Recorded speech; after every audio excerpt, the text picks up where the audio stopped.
America में 21वीं सदी के सबसे बड़े जासूसी कांड का भंडाफोड़ हो चुका है और टेंशन वाली बात यह है कि इससे अमेरिका को तो बहुत भयानक नुकसान हुआ, लेकिन चपेट में भारत भी आ चुका है। वहीं इस कांड की एक खास बात यह है कि इसमें बाकी सारी चीजें ऐसी हुई हैं जिन्हें देखकर सब टेंशन में हैं, सिवाय एक को छोड़कर। उसे देखकर सब चीन पर हंस भी रहे हैं। ऐसा क्यों, वो मैं आपको बताऊंगा, और क्यों भारत इसकी चपेट में आ चुका है वो भी विस्तार से एक्सप्लेन करूंगा। लेकिन पहले इस कांड को विस्तार से समझते हैं। दरअसल हुआ यह है कि हाल ही में अमेरिका की FBI यानी कि फेडरल ब्यूरो ऑफ इन्वेस्टिगेशन, जैसे कि भारत में CBI है, अमेरिका में FBI है, तो FBI ने 2 अमेरिकी सैनिकों को गिरफ्तार किया है। ये दोनों सैनिक वैसे तो अमेरिकी हैं, लेकिन इनके माता पिता चीन से आकर अमेरिका में बसे थे। इनका जन्म भी अमेरिका में हुआ, लेकिन ये चीनी मूल के लोग हैं दोनों। अब इन दोनों को गिरफ्तार किया गया इस आरोप में कि ये लोग अमेरिकी सेना के कुछ बहुत ही सीक्रेट डॉक्यूमेंट्स चीन भेज रहे थे। अब ये कोई नई बात तो है नहीं, पिछले 20-25 सालों में आपने खूब सुना होगा।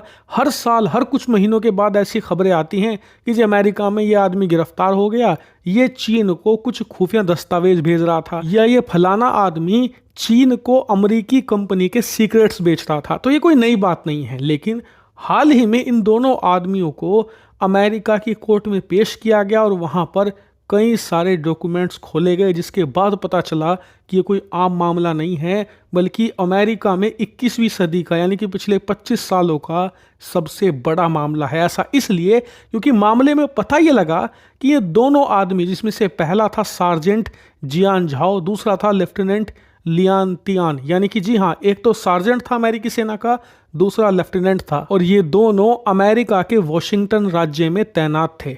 अब हुआ ये कि ये दोनों एक और चीनी मूल के पूर्व अमेरिकी सैनिक तियान को कई सारे अमेरिकी डॉक्यूमेंट्स भेज रहे थे। जी हाँ, जो तियान तीसरा आदमी है ना, 17 में अमेरिकी सेना छोड़ चुका है, और वो इन दोनों अमेरिकी अफसरों और चीन के बीच में एक मिडिलमैन की तरह, एक दलाल की तरह काम कर रहा था। इन दोनों से अमेरिकी सरकार और सेना के खुफिया डॉक्यूमेंट लेता था और उन्हें सप्लाई करता था चीन में। फिर चीन से जो पेमेंट आती थी उसमें से कुछ अपना कमीशन रखकर इन दोनों सैनिकों को सप्लाई किया करता था। और सबसे हैरान करने वाली बात तो ये है कि पिछले 10 सालों से, जी हाँ 10 सालों से भी लंबे वक्त से, ये तीसरा आदमी जो कि अमेरिकी सेना छोड़ चुका है, ये खुद अमेरिकी सेना के डॉक्यूमेंट भेजा करता था और सेना छोड़ने के बाद बाकी सैनिकों को मोटिवेट किया करता था कि आप मुझे सेना के डॉक्यूमेंट ला कर दो, मैं आपको पैसे दूंगा। यानी कि ये कांड पिछले कई दशकों से जारी था। और इतना ही नहीं, जो 2 सैनिक गिरफ्तार किए गए हैं ना, इनके पास से 20 मिलिट्री हार्ड ड्राइव मिली है। जो लोग नहीं जानते तो इतना समझ लीजिए कि एक हार्ड ड्राइव के अंदर आप हजारों की संख्या में खुफिया दस्तावेज स्टोर करके रख सकते हैं।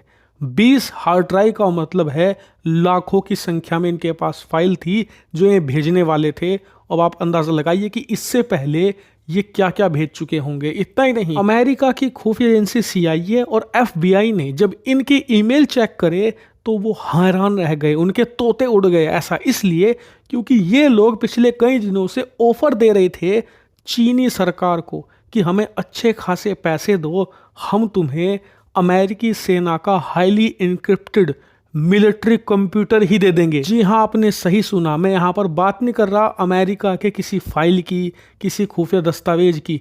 ये लोग पूरा का पूरा कंप्यूटर बेचने को तैयार हो गए थे। वो तो भला हो FBI का, जिन्होंने सही समय पर रेड डालकर इन्हें गिरफ्तार कर लिया, वरना इन दोनों ने पूछताछ में बताया है कि कुछ ही दिनों के अंदर ये सप्लाई भी कर देते।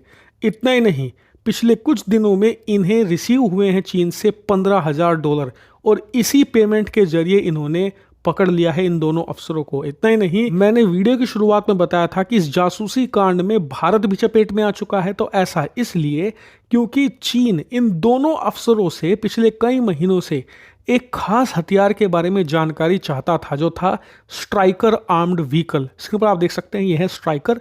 और इंटरेस्टिंग बात यह है कि भारत भी पिछले कई महीनों से इसे खरीदने की प्रक्रिया में लगा पड़ा है अमेरिका से, और हम इसे भारी मात्रा में खरीदने वाले हैं क्योंकि ये चीन की जो सीमा है, जो बहुत ही ज़्यादा टफ टेरेन है, पहाड़ी इलाके हैं, बहुत बड़ा हिमालय है, ऐसी सिचुएशन में स्ट्राइकर बहुत खतरनाक साबित हो सकता है चीन के लिए, खासकर कि चीन के सैनिक जो कि लाठी डंडे और बंदूक लेकर आते हैं, उनका तो ये काल बन सकता है। और ये बात चीन को अच्छे से पता है, इसीलिए इन दोनों अफसरों से वो डिमांड कर रहा था कि किसी तरीके से स्ट्राइकर आर्म्ड व्हीकल के बारे में हमें जानकारी दो, इसकी जो सिक्योरिटी है, जो इसका सॉफ्टवेयर है, उसकी जानकारी दो, इससे जुड़े हुए डॉक्यूमेंट्स हमें दो, यहां तक कि फोटो तक मांगे गए थे इसके अंदरूनी सिस्टम के। इससे आप अंदाजा लगाइए कि चीन कितना ज्यादा डरा हुआ है इस स्ट्राइकर आर्म्ड व्हीकल से। और बताया जा रहा है कि अगर ये दोनों अफसर कुछ महीने और ना पकड़े जाते तो चीन के पास स्ट्राइकर से जुड़ी हुई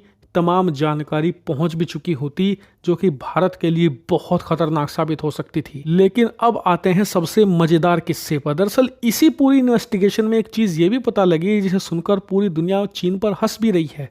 हंस इसलिए रही है क्योंकि इन दोनों अफसरों से एक खास डिमांड रखी थी चीन ने, वो ये कि जिन हथियारों की तुम हमें जानकारी दे रहे हो ना, उनकी टेक्नोलॉजी के बारे में, उनका मैन्युअल हमें जरूर देना। जो लोग नहीं समझे, तो जब आप घर में अपने नया टीवी लाते हो, मोबाइल खरीदते हो, तो उसके साथ एक छोटी सी किताब मिलती है जिसके अंदर उस टीवी, मोबाइल या इलेक्ट्रॉनिक आइटम की सारी जानकारी होती है कि उसे कैसे चलाया जाता है।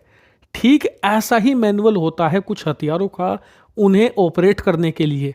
चीन ने कहा कि तुम हमें टेक्नोलॉजी तो लाकर दे देते हो, हम उन टेक्नोलॉजी का इस्तेमाल करके हथियार बना भी लेते हैं किसी तरीके से, लेकिन फिर हम चला नहीं पाते। इसीलिए अगली बार हथियार चुराने के साथ साथ उसका मैन्युअल लेकर जरूर आना। और इसी को देखकर पूरी दुनिया हंस रही है। ये ठीक ऐसे ही है जैसे कि कोई चोर आपके घर से टीवी चुरा कर ले जाए, फिर वो चला ना पाए तो दोबारा फिर से चोरी करने आए और उस मैन्युअल, उस किताब के चक्कर में इस बार पकड़ा जाए। चीन के साथ सेम टू सेम यही हुआ है। इसी को लेकर दुनिया उन पर हंस रही है। लेकिन फिलहाल भारत अमेरिका को बहुत सतर्कता बरतने की जरूरत है, क्योंकि चीन कोई आम दुश्मन नहीं है, खतरनाक है। क्योंकि आप खुद सोचिए, जो दुश्मन अमेरिका को नहीं बख्श रहा, उसकी हाई सिक्योरिटी जोन में सेंधमारी कर रहा है, वो भारत के सिक्योरिटी सिस्टम में घुसने के लिए किस हद तक जा सकता है।